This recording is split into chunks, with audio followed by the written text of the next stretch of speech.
ನೋಡ್ತಾ ನೋಡ್ತಾ ಮತ್ತೊಂದು ವಾರ ಕಳೆದೇ ಹೋಯಿತು ಅಂಡ್ ಈ ವಾರ ಕೂಡ ಸಾಕಷ್ಟು ಒಳ್ಳೆ OTT ಕಂಟೆಂಟ್ಗಳು ತೆರೆ ಕಂಡಿವೆ. ಇಷ್ಟರಲ್ಲಿ ಯಾವ್ದೆಲ್ಲ ಸೂಪರ್ ಆಗಿದ್ವು, ಯಾವ್ದೆಲ್ಲ ಡೀಸೆಂಟ್ ಆಗಿತ್ತು ಎಲ್ಲವನ್ನ ಈ OTT ರೆಕಮೆಂಡೇಶನ್ಸ್ ವಿಡಿಯೋದಲ್ಲಿ ತಿಳಿಸ್ಕೊಡ್ತೀನಿ. ಬನ್ನಿ ನೋಡ್ಕೊಂಡ್ ಬರೋಣ. ಹಾಯ್, ಎಲ್ರಿಗೂ ನಮಸ್ಕಾರ ಅಂಡ್ ವೆಲ್ಕಮ್ ಟು ಖಡಕ್ ಸಿನಿಮಾ ವಿತ್ ಲವ್. ಕೆಲವೊಂದು ಸಿನಿಮಾಗಳೇ ಹಾಗೆ ಗುರುವೆ, ಪಾತ್ರಗಳನ್ನ ಕೆನ್ನೆ ಹಿಡ್ಕೊಂಡು ಗಿಂಟಿ ಮುದ್ದಾಡೋಣ ಅಂತ ಅನಿಸ್ಬಿಡುತ್ತೆ. ಅಷ್ಟು ಬ್ಯೂಟಿಫುಲ್ ಆಗಿ ಆ ಪಾತ್ರಗಳನ್ನ ಡಿಸೈನ್ ಮಾಡಿರ್ತಾರೆ. ಅಂಡ್ ವಿತ್ ಲವ್ ಖಂಡಿತ ಆ ಸಾಲ್ಗೆ ಸೇರುತ್ತೆ ಅಂತ ಹೇಳ್ಬೋದು. ಇಲ್ಲಿ ಟೂರಿಸ್ಟ್ ಫ್ಯಾಮಿಲಿ ಸಿನಿಮಾದ ಡೈರೆಕ್ಟರ್ ಅಭಿಷನ್ ಜೀವಿತ್ ಅವರು ಮುಖ್ಯ ಪಾತ್ರದಲ್ಲಿ ಕಾಣಿಸ್ಕೊಂಡಿದ್ದಾರೆ. ಅಂಡ್ ಇವ್ರ ಜೊತೆ ಅನಸ್ವರ ರಾಜನ್ ಅವರು ಕೂಡ ಲೀಡ್ ಅಲ್ಲಿ ಮಿಂಚಿದ್ದಾರೆ. ಇಲ್ಲಿ ನಮ್ಮ ಮೈನ್ ಕ್ಯಾರೆಕ್ಟರ್ ನ ಹೆಸರು ಸತ್ಯ ಹಾಗೂ ಮೋನಿಶಾ. ಇವರಿಬ್ರು ಫ್ಯಾಮಿಲೀಸ್ ಮುಖಾಂತರ ಭೇಟಿ ಆಗ್ತಾರೆ. ಅಂಡ್ ಇನ್ಫ್ಯಾಕ್ಟ್ ಫ್ಯಾಮಿಲಿ ಅವರೇ ಮೀಟ್ ಆಗಿ ಅಂತ ಒಂದು ಡೇಟ್ ಅನ್ನ ಸೆಟಪ್ ಮಾಡ್ತಾರೆ. ಅಂಡ್ ಅಲ್ಲಿ ಇವರಿಬ್ರು ಪಾಸ್ಟ್ ಲೈಫ್ ನ ಬಗ್ಗೆ, ಅವರ ಹಿಂದಿನ ಲವ್ ಇಂಟ್ರೆಸ್ಟ್ ನ ಬಗ್ಗೆ ಮಾತಾಡೋದಕ್ಕೆ ಶುರು ಮಾಡ್ತಾರೆ. ಅಂಡ್ ಅಲ್ಲಿಂದ ಒಂದು ಬ್ಯೂಟಿಫುಲ್ ಲವ್ ಸ್ಟೋರಿಯ ಜರ್ನಿ ಶುರು ಆಗುತ್ತೆ. ಸಿನಿಮಾದಲ್ಲಿ ಫೀಲ್ ಗುಡ್ ಮೂಮೆಂಟ್ಸ್, ಎಮೋಷನ್ ನಲ್ಲಿ ನಾಟುವಂತಹ ಸನ್ನಿವೇಶಗಳು ನಿಮ್ಮನ್ನ ಆಗಾಗ ಅಪ್ಕೋತಾನೆ ಇರ್ತವೆ. ಬಹಳಷ್ಟು ಕಡೆ ನಗುವನ್ನ ಕೂಡ ತರಿಸುತ್ತೆ. ಫೀಲ್ ಗುಡ್ ಸಿನಿಮಾಗಳು ಇಷ್ಟಪಡೋರ್ಗೆ ಇದೊಂದು ಗ್ರೇಟ್ ಎಂಟರ್ಟೈನಿಂಗ್ ವಾಚ್ ಅಂತ ಹೇಳ್ತೀನಿ. ಮಿಸ್ ಮಾಡ್ಕೋಬಿಡಿ. ನೆಟ್ಫ್ಲಿಕ್ಸ್ ಅಲ್ಲಿ ನಮ್ಮ ಭಾಷೆ ಕನ್ನಡದಲ್ಲೇ ಅವೈಲೇಬಲ್ ಇದೆ.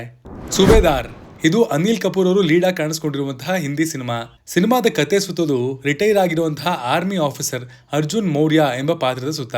ಇವರ ಹೆಂಡತಿ ತೀರ್ಕೊಂಡಿದ್ದಾರೆ ಅಂಡ್ ಮಗಳ ಜೊತೆಗೆ ಇವನ ಸಂಬಂಧ ಅಷ್ಟೇನು ಸರಿ ಇಲ್ಲ. ಈ ಸಂಬಂಧವನ್ನ ಸುಧಾರಿಸಿಕೊಳ್ಳೋದಕ್ಕೆ ಅಂತಾನೆ ಮಧ್ಯಪ್ರದೇಶದಲ್ಲಿರುವಂತಹ ಅವನ ಊರಿಗೆ ಬರುವಂತಹ ಇವನು ಲೋಕಲ್ ಗ್ಯಾಂಗ್ ಒಂದರ ಜನರನ್ನ ಎದುರಾಕೋತಾನೆ. ಅಂಡ್ ಅಲ್ಲಿಂದ ಸ್ವಲ್ಪ ಆಫ್ ಟ್ರ್ಯಾಕ್ ಆಗಿದ್ದಂತಹ ಇವನ ಬದುಕು ಪೂರ್ತಿ ಡೆಡ್ ಎಂಡೇ ಆಗೋಗುತ್ತೆ.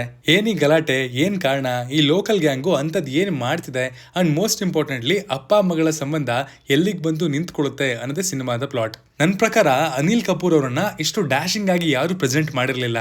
ಅವರು ತಮ್ಮ ಏಜ್ ನ ಕ್ಯಾರೆಕ್ಟರ್ ಅನ್ನೇ ಇಲ್ಲಿ ಪ್ಲೇ ಮಾಡಿದ್ದಾರೆ ಅಂಡ್ ಪರ್ಫೆಕ್ಟ್ ಫಿಟ್ ಅಂತ ಹೇಳ್ಬೋದು. ಸಿನಿಮಾದ ಕತೆ ಸಿಂಪಲ್ ಆಗಿದೆ ಬಟ್ ಪ್ರೆಡಿಕ್ಟಬಲ್ ಅಲ್ಲ. ಖಡಕ್ ಸಿನಿಮಾದ ಪ್ರಕಾರ simple action films with decent story line ಇಷ್ಟಪಡೋರು ನೀವಾಗಿದ್ರೆ ಇದೊಂದು ಗುಡ್ ವಾಚ್. ಪ್ರೈಮ್ ವಿಡಿಯೋದಲ್ಲಿ ಹಿಂದಿ ಭಾಷೆಯಲ್ಲಿ ಅವೈಲೇಬಲ್ ಇದೆ. ಲಾಲೋ ಇದು ಗುಜರಾತಿ ಇಂಡಸ್ಟ್ರಿಯ ಮೊಟ್ಟ ಮೊದಲ 100 ಕೋಟಿ ಕಲೆಕ್ಟ್ ಮಾಡಿರುವಂತಹ ಸಿನಿಮಾ.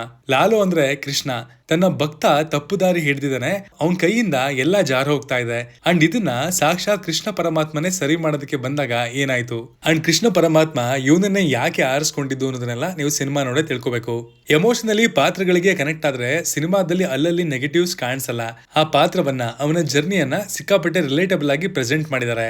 ಇಲ್ಲಿನ ಕಾಸ್ಟ್ ಕೊಟ್ಟಿರುವಂತಹ ಪರ್ಫಾರ್ಮೆನ್ಸ್ ಕೂಡ ಅಲ್ಟಿಮೇಟ್ ಆಗಿತ್ತು. ಸಿನಿಮಾದಲ್ಲಿ ಅಲ್ಲಲ್ಲಿ ಸ್ವಲ್ಪ ಲ್ಯಾಗ್ ಅಂತ ಅನ್ಸುತ್ತೆ, ಬಟ್ ನನ್ನ ಅನುಭವವನ್ನ ಅದೆಲ್ಲೂ ಹಾಳು ಮಾಡಲಿಲ್ಲ. 50 ಲಕ್ಷ ಹಾಕಿ 100 ಕೋಟಿ ಸಂಪಾದಿಸಿದಂತಹ ಈ ಸಿನಿಮಾ ಸೋನಿ ಲೈವ್ ನಲ್ಲಿ ಹಿಂದಿ ಭಾಷೆಯಲ್ಲಿ ಅವೈಲೇಬಲ್ ಇದೆ. ಖಡಕ್ ಸಿನಿಮಾದ ಪ್ರಕಾರ ಇದೊಂದು ಗುಡ್ ವಾಚ್. ಹೆಲೋ ಬಚ್ಚೋ ಇದು ಫಿಸಿಕ್ಸ್ ವಾಲಾ ಸಂಸ್ಥೆಯ ಫೌಂಡರ್ ಆದಂತಹ ಅಲಕ್ ಪಾಂಡೆ ಅವರ ಬಯೋಪಿಕ್. ಅವರು ಝೀರೋ ಟು ಹೀರೋ ಆದಂತಹ ಕತೆ ಅಂಡ್ ಫಿಸಿಕ್ಸ್ ವಾಲಾ ಎಂಬ ದೊಡ್ಡ ಎಂಪೈರ್ ನ ಹೇಗೆ ಕಟ್ಟಿದ್ರು ಅನ್ನೋದನ್ನ ತೋರಿಸಲಾಗಿದೆ. ಇಲ್ಲಿ ವಿನೀತ್ ಕುಮಾರ್ ಸಿಂಗ್ ಅವರು ಅಲಕ್ ಪಾಂಡೆ ಅವರ ಪಾತ್ರವನ್ನ ನಿರ್ವಹಿಸಿದ್ದಾರೆ. ಅಂಡ್ ಈ ರೋಲ್ಗೆ ಅವರು ಮಾಡಿಸ್ದಂಗಿದ್ರು. ಸಾಕಷ್ಟು ಅಪ್ಸ್ ಅಂಡ್ ಡೌನ್ಸ್ ಇರುವಂತಹ ಕತೆ ಇದಾಗಿದ್ದು ಎಲ್ಲಾ ಹಂತದಲ್ಲೂ ನಾವು ಈ ಸೀರೀಸ್ಗೆ ಕನೆಕ್ಟೆಡ್ ಆಗಿರ್ತೀವಿ. ನಾನು ಅಲಕ್ ಅವರ ಎಷ್ಟೋ ಪಾಡ್ಕಾಸ್ಟ್ ಕೇಳಿದ್ದೆ ಅಂಡ್ ಅವರ ಜರ್ನಿ ಬಗ್ಗೆ ನನಗೆ ಐಡಿಯಾ ಕೂಡ ಇತ್ತು. ಬಟ್ ಸ್ಟಿಲ್ ನನಗೂ ಎಲ್ಲೂ ಬೋರ್ ಹೊಡಿಸ್ಲಿಲ್ಲ. ಒಂದು ಪ್ರಾಪರ್ ಸ್ಟ್ರಗಲ್ ಸ್ಟೋರಿನ ನೋಡೋದಕ್ಕೆ ನೀವು ಇಷ್ಟಪಡೋರಾಗಿದ್ರೆ ಈ ಸೀರೀಸ್ ನ ಮಿಸ್ ಮಾಡ್ಕೋಬೇಡಿ ಗುರುವೆ. ನೆಟ್ಫ್ಲಿಕ್ಸ್ ಅಲ್ಲಿ ಹಿಂದಿ ಭಾಷೆಯಲ್ಲಿ ಅವೈಲೇಬಲ್ ಇದೆ. ಅಕ್ಯೂಸ್ಡ್ ಈ ಸಿನಿಮಾನೇ ಸ್ವಲ್ಪ ಯುನಿಕ್ ಗುರುವೆ.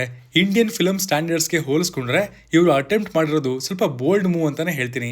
ಗೀತಿಕಾ ಹಾಗೂ ಮೀರಾ ಇಬ್ರು ಸೇಮ್ ಜೆಂಡರ್ ಕಪಲ್ಸ್ ಅಂಡ್ ಮದುವೆ ಕೂಡ ಆಗಿರೋರು. ಪ್ರಾಬ್ಲಮ್ ಶುರುವಾಗೋದು ಗೀತಿಕಾ ಮೇಲೆ ಒಂದು ಸೆಕ್ಷುಯಲ್ ಮಿಸ್ಕಂಡಕ್ಟ್ ನ ಕೇಸ್ ಬಂದಾಗ. ಅಲ್ಲಿಂದ ಇವರು ಲೈಫ್ ಬ್ಯಾಲೆನ್ಸ್ ನ ಕಳ್ಕೊಂಡು ಕುಂಟೋದಕ್ಕೆ ಶುರು ಮಾಡ್ತಾರೆ. ಅಲ್ಲಿಂದ ಮುಂದೇನಾಯ್ತು, ಈ ಗಲಭೆಯಿಂದ ಅವರು ಹೊರ ಬಂದ್ರ ಇಲ್ವಾ ಅನ್ನೋದೇ ಸಿನಿಮಾದ ಪ್ಲಾಟ್. ಸಿನಿಮಾ ತುಂಬಾ ಇಂಟೆನ್ಸ್ ಆಗಿದೆ. ಇಲ್ಲಿನ ಡ್ರಾಮಾ, ಕಷ್ಟಗಳು, ಅದನ್ನ ಡೀಲ್ ಮಾಡಿರುವಂತಹ ವಿಧಾನ, ಹೀಗೆ ಸಣ್ಣ ಸಣ್ಣ ಎಲಿಮೆಂಟ್ಸು ಸಿನಿಮಾನ ಎಂಗೇಜಿಂಗ್ ಆಗಿ ಇಡುತ್ತೆ. ಖಡಕ್ ಸಿನಿಮಾದ ಪ್ರಕಾರ ಇದೊಂದು ಎಂಗೇಜಿಂಗ್ ವಾಚ್. ನೆಟ್ಫ್ಲಿಕ್ಸ್ ನಲ್ಲಿ ಹಿಂದಿ ಭಾಷೆಯಲ್ಲಿ ಅವೈಲೇಬಲ್ ಇದೆ. ಯಂಗ್ ಶರ್ಲಾಕ್ ಹೋಮ್ಸ್ ಬಗ್ಗೆ ಎಲ್ರಿಗೂ ಗೊತ್ತೇ ಇರುತ್ತೆ. ಅಂಡ್ ಇಲ್ಲಿ ಹೆಸರು ಸೂಚಿಸೋ ಹಾಗೆ ಈ ಕತೆ ಸುತ್ತೋದು ಯಂಗ್ ಶರ್ಲಾಕ್ ಮೇಲೆ. 19ರ ವಯಸ್ಸಿನ ಇವನು ಆಕ್ಸ್ಫರ್ಡ್ಗೆ ಹೋಗ್ತಾನೆ ಅಂಡ್ ಅಲ್ಲಿ ಸೀರೀಸ್ ಆಫ್ ಮರ್ಡರ್ ಶುರುವಾಗೋಗುತ್ತೆ. ಈ ಮರ್ಡರ್ ಮಾಡಿರೋರು ಯಾರು ಅಂತ ಇವನ್ ತಿಳ್ಕೊಳ್ಳೇಬೇಕು. ಯಾಕಂದ್ರೆ ಆ ಕೊಲೆಯ ಆರೋಪಗಳು ಇವನ್ ತಲೆ ಮೇಲೆ ಬಂದು ಕೂತಿದೆ.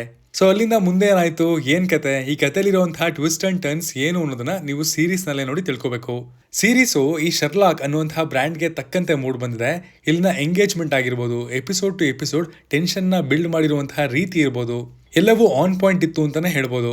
ಇಂಟೆನ್ಸ್ ಥ್ರಿಲ್ಲರ್ಸ್ ಗಳನ್ನ ಇಷ್ಟಪಡೋರಾಗಿದ್ರೆ ಈ ಸೀರೀಸು ಖಡಕ್ ಸಿನಿಮಾದ ಪ್ರಕಾರ ಒಂದು ಗುಡ್ ವಾಚ್ ಅಂತ ಹೇಳ್ತೀನಿ. 8 ಎಪಿಸೋಡ್ಸ್ ಇರುವಂತಹ ಸೀರೀಸು ಪ್ರೈಮ್ ವಿಡಿಯೋನಲ್ಲಿ ಹಿಂದಿ ಭಾಷೆಯಲ್ಲಿ ಅವೈಲೇಬಲ್ ಇದೆ. ಕೆನಡಿ ಇದು ಅನುರಾಗ್ ಕಶ್ಯಪ್ ಅವರು ಡೈರೆಕ್ಟ್ ಮಾಡಿರುವಂತಹ ಸಿನಿಮಾ. 2023ರಲ್ಲೇ ಸಿನಿಮಾ ಹಲವಾರು ಫಿಲ್ಮ್ ಫೆಸ್ಟಿವಲ್ಸ್ ನಲ್ಲಿ ಪ್ರಶಂಸೆ ಗಳಿಸಿಕೊಂಡಿತ್ತು. ಬಟ್ ಕಾರಣಾಂತರಗಳಿಂದ ಈ ಸಿನಿಮಾನ ಇಂಡಿಯನ್ ಥಿಯೇಟರ್ಸ್ ನಲ್ಲಿ ಬಿಡುಗಡೆ ಮಾಡಿರಲಿಲ್ಲ ಅಂಡ್ ಈಗ ಸೀದಾ OTT ಯಲ್ಲಿ ರಿಲೀಸ್ ಆಗಿದೆ. ಇಲ್ಲಿನ ಮೇನ್ ಕ್ಯಾರೆಕ್ಟರ್ ನ ಹೆಸರು ಉದಯ್ ಶೆಟ್ಟಿ. ಇವನ ಹೆಸರು ಪಕ್ಕದಲ್ಲಿ ಲೇಟ್ ಅನ್ನುವಂತಹ ಪದ ಬಿದ್ದು ಬೇಜಾನ್ ಟೈಮ್ ಆಗಿದೆ.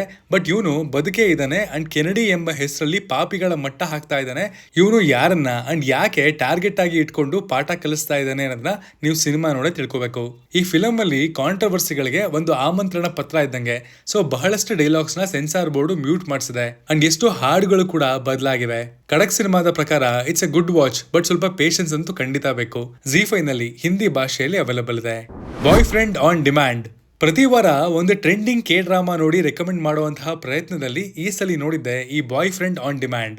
ಇಲ್ಲಿನ ಸ್ಟೋರಿ ರಿವಾಲ್ವ್ ಆಗೋದು ಸಿಯೋ ಮಿ ರೇ ಎಂಬ ಪಾತ್ರದ ಸುತ್ತ. ತನ್ನ ವರ್ಕ್ ಲೈಫ್ ನ ನಿಭಾಯಿಸ್ತಿರುವಂತಹ ಇವಳು ಒಂದು ಆನ್ಲೈನ್ ಡೇಟಿಂಗ್ ಸಬ್ಸ್ಕ್ರಿಪ್ಷನ್ ಅನ್ನ ತಗೋತಾಳೆ.